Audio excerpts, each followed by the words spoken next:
हमारे channel compliance वाला में आपका स्वागत है। दोस्तों, आज GSTR 2A में एक बहुत ही बड़ा बदलाव आया है। हम उसके बारे में इस वीडियो में आपसे चर्चा करेंगे।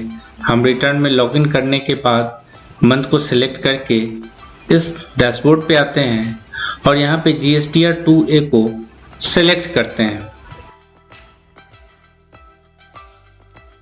आप देखिए GSTR 2A में पार्ट A, B, C और D चार तरीके से चार अलग अलग सोर्सेज से जो इनपुट आया है उसके बारे में आपको यहाँ पे डिटेल में जानकारी मिलेगी। यहाँ पे पार्ट A, पार्ट B में ISD डिस्ट्रीब्यूशन, पार्ट C में TDS और पार्ट D में अगर आप इंपोर्ट के थ्रू माल मंगाया है तो डिटेल देख सकते हैं। दोस्तों, हम यहाँ पे ISD डिस्ट्रीब्यूशन में टैब है उस पर क्लिक करके ये डिटेल देखते हैं। दो अलग अलग 3 नंबर से अलग अलग ब्रांच से हमारे पास ISD का क्रेडिट आया है। दोस्तों, ISD क्या है इसके बारे में मैं पूरी डिटेल्स में आपको अगले वीडियो में बताऊंगा।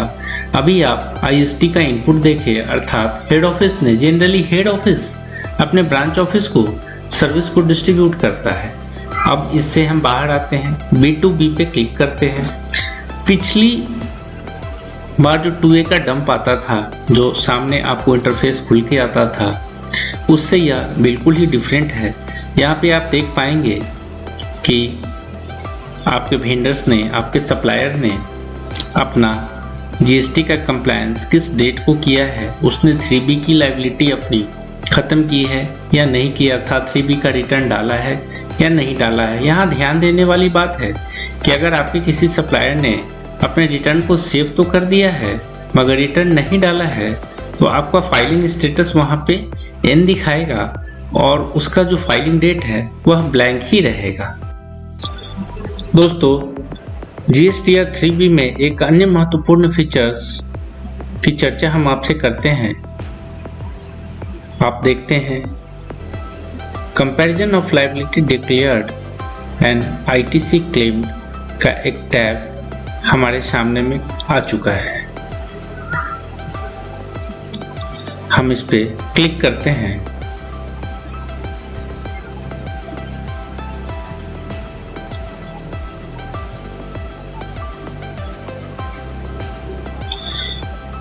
और ये 4 प्रकार के लायबिलिटीज और ITC के डिटेल्स हमें दिखता है। यहाँ पे हम फर्स्ट को क्लिक करते हैं और देखते हैं liability other than zero rated export SEZ supplies and reverse charges.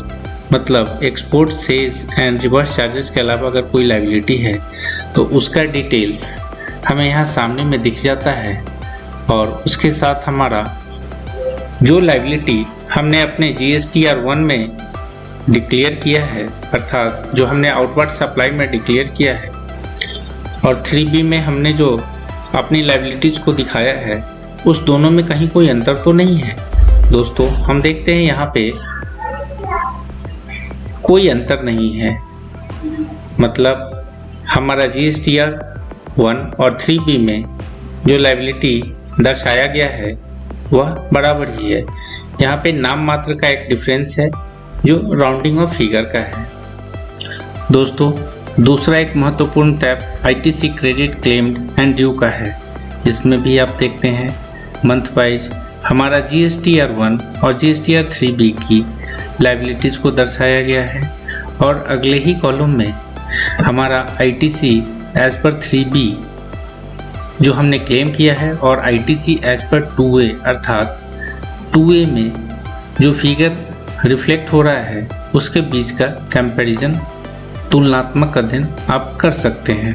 इस तरीके से हम एक समरी के रूप में सारे डिटेल्स को इस टैब पर क्लिक करके हम पा सकते हैं और उसी के आधार पे हम अपने दायित्व का भुगतान, अर्थात जो हमारी टैक्स लायबिलिटी बनती है उसका भुगतान हम आसानी से कर सकते हैं। यह हमारे रिटर्न फाइलिंग के समय बहुत ही काम आने वाली चीज़ें हैं। दोस्तों, अगले वीडियो में हम ISD से संबंधित महत्वपूर्ण जानकारी लेकर आएंगे। तब तक के लिए आप हमारे चैनल पर बने रहिए।